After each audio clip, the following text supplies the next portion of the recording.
What are some of the use cases in which someone would need data? So there can be regulatory reasons, let's say some investigation of financial crimes, some financial transactions that are suspicious. I guess there's that angle of this as well, that you can test anti-money laundering and financial data as well. This work is incredibly important with the rising number of the financial fraud.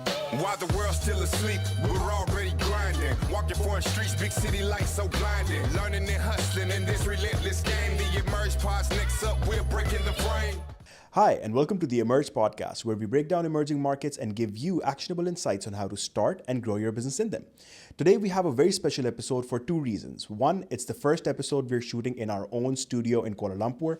A big shout out to Emerhub for helping set this up. And the second reason is because we have a very special guest with us, Vojtech, all the way from Vietnam, representing Companies House. Hi, Vojtech. Welcome to KL. Hi, Sohaib. Well, so Vojtech, tell me a bit about Companies House. What do you guys do? So we at Companies House, we help typically our clients, which are typically banks, or it would be like some investigators, financial investigators, or pretty much any business that want to find out shareholding, director, or historical informations about companies in like wherever in the markets. So mostly Asia and Latin America. So correct me if I'm wrong. Basically, you are a repository of company data that you make available digitally for anyone who's looking for it. I would not call it repository because we do fresh investigation on every order. So if somebody, let's say, wants to get information about Indonesian companies or companies from Mexico, comes to us, order a report, and we will provide fresh information every time. Okay, so what does this data include? Let's say I come to you and I say I want information about a company in Malaysia. So what would the report typically include? So the most common would be just to get simple, up-to-date information, registry extract. So who is the shareholder of the company, who is the director, if the company is actually registered, active, and so on. So just to get basic information. That would be most common. And then if they have some specific needs, so some of the clients, they need historical information. So what were the registered transactions in the past, shareholder changes, director changes, or if they want financial information or some more specific things, then we can help as well. Okay, so all of this data of these companies come from the respective government registries. Yes, that's correct. So which countries do you currently operate in? We operate 11 countries. It's Indonesia, Malaysia, Singapore, Hong Kong, Philippines, Thailand, Mexico, Colombia, Cayman, and Vietnam. Okay, so it's quite spread out then across the world that you're offering. Okay, yes. So as you said that this information is basically extracted from the registries of the respective countries. So what's stopping people from going to these registries themselves and getting the data? So what role does Companies House play that is special? So what's stopping them is that while the data should be publicly available and our clients would be often required by regulations to get this data, in practice, it's not always so. So there would be some barriers to actually obtain the data. So something can be purposeful, something can be just a side effect of some other intentions, like let's say protect the websites, the government registries from maybe unintended use. But what's happening that if let's say I'm company in Singapore, I might have difficulty to obtain information about company in Indonesia. Okay, so what are some of those challenges? The challenges can be IP restrictions. So I can only see the information in Indonesia. Or there can be other reasons. I need to register somewhere, use my government ID, local government ID to receive this information. I need to make payment, which needs to be done through a local transaction. So I cannot, let's say, purchase the report with overseas bank card and so on. So what we do, we help to overcome these barriers. We call it a company's house enablement layer. So thanks to that, the clients can actually obtain the data online, and they can get it as fast as, let's say, in a matter of minutes. Okay, interesting. And what general use cases are there for companies looking for this data? So let's say if I am in Malaysia, in what use cases would I want to know about anyone in, let's say, Vietnam? What other issues are there? The issues that the companies would be facing if they are from overseas, there would be typically some barriers to obtain the information. So if I am, let's say, company in Germany, and I want to obtain information about a company in Indonesia or Mexico or just somewhere outside of Europe, there might be difficulties that I don't have Indonesian IP to Access the government website. access the government registry. Or somewhere else can be that I need to register with the government ID. So I need to be local citizen or local company to obtain this data. Or I need to pay locally. Or I need to physically visit office and in paper request. And then receive it to my local address. So it would just come by post. So we resolve all of these things, and we just digitalize it. So our clients can just order online, pay online with no difficulties, no limitations of overseas bank cards or anything, and then they will receive the information online as well. So they don't need to go anywhere. They don't need to travel, let's say, to the other side of the world to get one single piece of information. Interesting. So basically, you as companies house have presence in all of these markets where you're able to extract the data that not any foreigner can. Yes. Yeah. Okay. So what are some of the use cases in which someone would need data? What are the most common use cases that you've seen of your clients and why they need this data? So there can be regulatory reasons related to KYC, KYB, or anti-money laundering. So typically, let's say banks need to obtain information about their clients. There can be reasons of, let's say, some investigation of financial crimes. So in these cases, you usually need to look on the history, what happened with the companies involved, who was in charge, who was owning the companies, what was some financial transactions that are suspicious, and you basically do this detective work over the company information. So that could be another use case. And then one very obvious is if you are looking for a new vendor in a country that you are not familiar with, or just a new vendor in emerging market, you should do a proper due diligence before making any payments and so on. So we want to ensure that the company exists, that the person that you deal with is the actual director, and so on. So just to the basic check. That's interesting. I mean, there are other platforms that offer KYC, but I like the fact that this can be used as a KYB for, even having partners in a different country. So if I have a vendor or a supplier in another country, it is good for me to verify that the information that they're giving me is accurate by checking the government registry as well.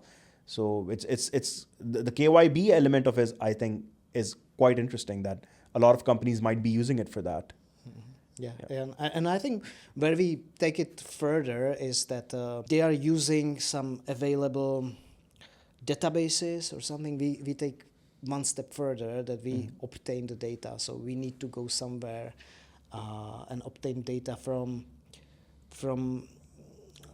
registries that are not fully digitized, or they are not API enabled. Right, that's the advantage, I believe, of the countries you operate in. Wherever there's more difficulty in obtaining that data, you might be one of the only people doing that, because concept of KYC, of course, has been around for a long time. A lot of softwares and companies do assist.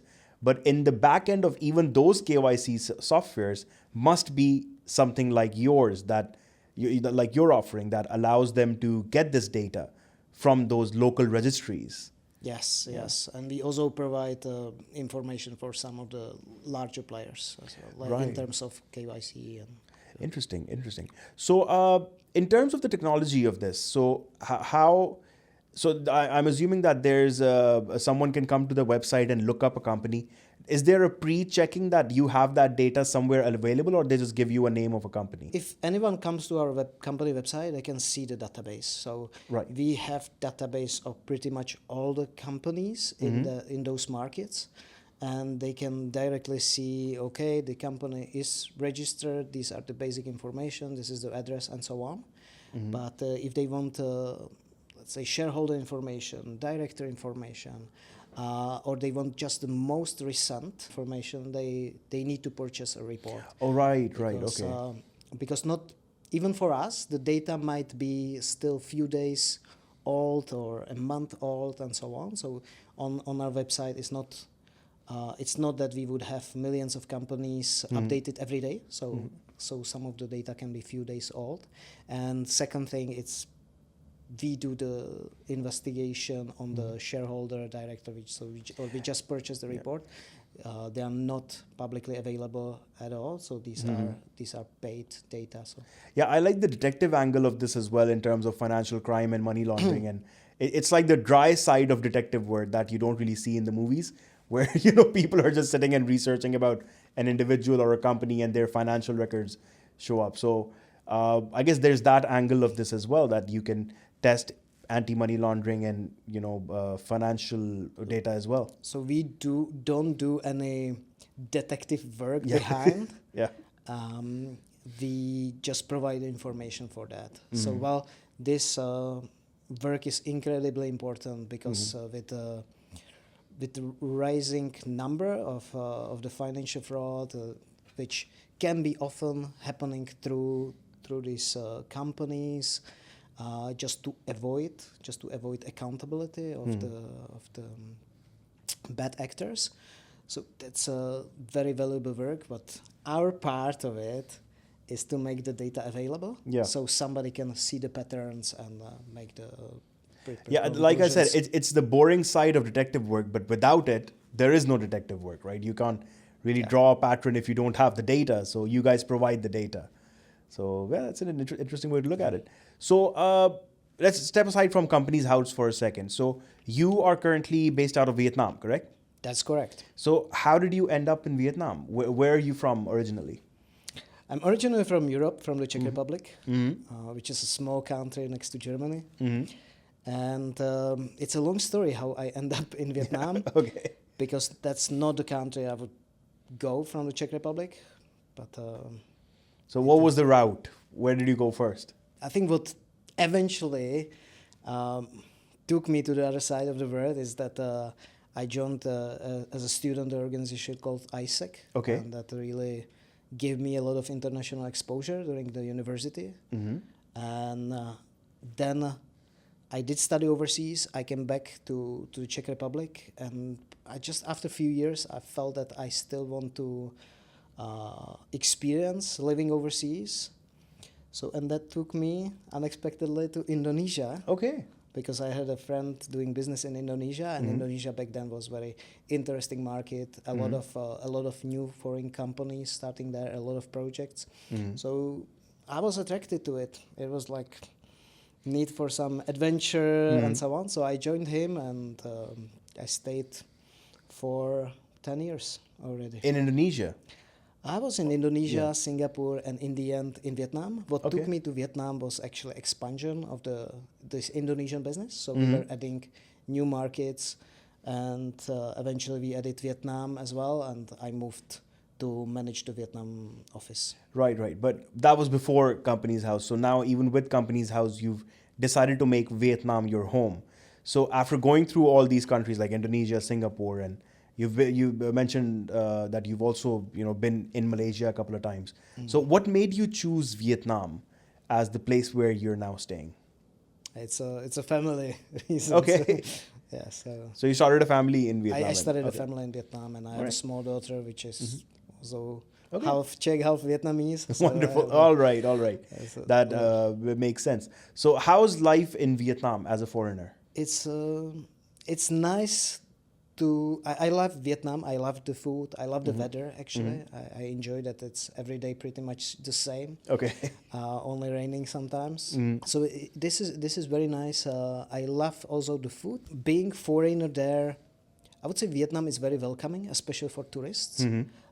Living as a foreigner for long term can be more challenging because of the language. I see. So that would be one thing that I come across. Like learning Vietnamese, it's pretty difficult. So How far along are you in learning Vietnamese? I can understand a little bit. I can order food. Enough to get in and out of trouble, I guess. Yes, so I can travel around, but I cannot discuss business and so on. So that would be Which language is Vietnamese the closest to? Is it closer to Chinese? Chinese, Right, right. Well, Chinese is a tough language to learn. Yeah, but Chinese somehow to me it seemed that Chinese was easier to acquire than Vietnamese.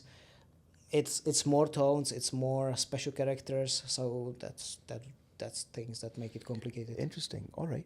So now the fact that you moved from Europe and even before you settled in Indonesia or the Southeast Asia, you had a lot of exposure of this market. That's something I believe that very few people get to experience. And whenever they do experience this, they do fall in love with Southeast Asia, and a lot of people end up settling here. So this is a question I would ask you as someone from Europe. Do you see a trend of people from Europe exploring Southeast Asia? I would need to really think about that. Do you know a lot of people from Europe who explore Southeast Asia as a place for them to eventually live in? So I know a lot of people from Europe that would come for holidays here. Okay. It's becoming very popular to go to Southeast Asia for holidays. I would see some digital nomads as well coming. In terms of moving and settling, I don't know that many people. From Czech Republic is not very common to actually go overseas. see. Like So do people from Czech Republic go to a specific country, or are they don't migrate that much? they don't migrate. Okay. they're just very happy at home and so on. But for me, it's actually I like the energy here a lot. So for me, it's very attractive. First time I came to Malaysia. It was 2009. Okay. And instantly I felt here like much more energized, but I think more positivity and optimism. It's, so if I just look back in 2009 when I first came to KL and I arrived at the airport and just been around, it's very sunny, it's very nice. I see the billboards, the commercials. Everything's felt a little bit more positive and optimistic than back in Europe. Okay. And this is one of the also aspects that took me back later on, even if it was not Malaysia but Indonesia. But I just somehow like this part of society much more. So it's a different energy as opposed to it's different energy. Yeah. Okay. But back to your question, for many people, they would be just still happy to stay in Europe because Europe has a lot of positive things in terms of social security and so on. Things are quite good there, good healthcare. So it still takes some risk to move to so far away from home. Of course. But of course, if anyone's looking for a bit more adventure in their life to venture out of their comfort zone and experience a new culture, perhaps. So Southeast Asia is the destination for them. I would definitely recommend it. So between Indonesia, I would say Singapore is a very different beast altogether. Yeah. But between Indonesia and Vietnam, which do you like? And I know you're biased to Vietnam because your family is from Vietnam now. But which, if let's say, go back 10 years again, would you still go to Indonesia or would you go to Vietnam first? I would just keep everything what I did in past. Okay. I would not So really at that point in time, Indonesia was the right move. I would say so, yeah. And I still like Indonesia a lot as well. So I didn't really move out because I didn't like it. I just it was just an moved expansion on activity. with the career or with what we were focusing on, basically. So. Okay, interesting. So let me just tie this back with the company's house thing. So you grew up in Europe and you studied in Europe and then you moved to Southeast Asia. I'm sure you must have noticed a change in the availability of data across these two regions as well. So I'm not sure how it works for the rest of Europe, but in the UK specifically, you can go to the company's registry and you can find information pretty easily. Even as a foreigner, I can go and I can just pay a little bit and buy that information. So did you find that this change in your own experiences pretty much made sense? The whole company's house thing made sense to you because you had seen how it's supposed to work and how the barriers are in the countries that you are in. So did that make sense somehow? I would say so. I remember that even at the university, I was doing some sales, and I would typically just check company profiles, check who is the director. I could see the shareholders as well, but for sales, the director was more suitable. So I would have all this information just available in front of me on few clicks. I didn't have to register anywhere. I didn't have to pay for anything, so it would be just available. So the fact of seeing here that how difficult it is, that I think that gives me the feeling that there is a kind of a gap. Yeah. And I do believe that businesses have a tremendous impact on countries and on communities that they can change things for better. But they also can change things for worse. And what typically works well if there is a strong accountability. Of course. So it works with people. Like if we are accountable what we do, we can acknowledge, okay, this person did a great job. This person did some mess somewhere. We can point people. Everybody is acting more in favor of the society, right? Yeah. So it's very helpful if you have this accountability for businesses, and you need transparency for. Well, I'll just summarize that. I do understand that there is a need for a product like what Companies House is offering that makes the access to data easier for international players, so that it makes a lot of sense. So in the end, I'd like to ask, what's next for Companies House? You're in 11 countries now. Some of these countries, I'm sure, were very difficult to even be in because of the local availability of data. So what's next? Is it just going to be expanding into more countries and making more data available, or is it something technology related that you guys are working on?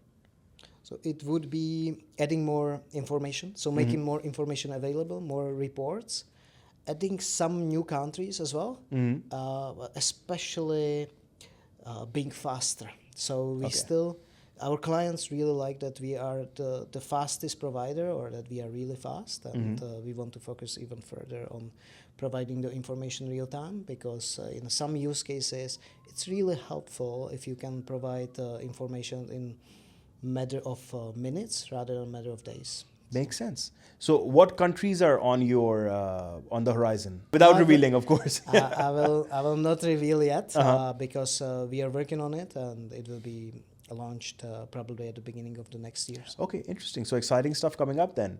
Anyway, I just want to summarize this and say that, if someone wants to find this data, what's the website again? It's companieshouse.com. Companieshouse.id or companieshouse.mx, companieshouse.ph. So it depends on the country. So we right. Yeah. So you can just start with Indonesia, and in the footer you can see all the other markets. So companieshouse.id. That's the first place to go. Yeah. So in a sort of an elevator pitch, so what would you like to say to someone who's looking for data, and why should they come to Companies House, or maybe why should people use Companies House? We can basically serve anyone who is interested in this information about their potential business partners, vendors, or onboarding of their clients. So if they are struggling to get this information, they can reach us. And a huge advantage of our website is that the profiles, at least the basic data, is readily available. So they can just search the companies on our website, confirm that those companies exist, and they can quickly, on few clicks, order reports on the additional information. So it's very easy to use. They can just purchase one report. They don't need any corporate packages.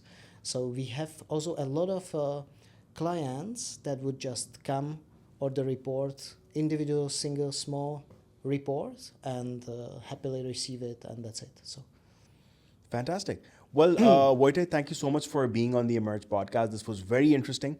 It's on again, like I said, the data part of any investigation is something that people often overlook, but without it, you can't really do anything. So I believe that the service you're providing is extremely valuable, and thank you for sharing it with us. Thank you for having me. It was fun. It was a pleasure to have you, man. Thank you.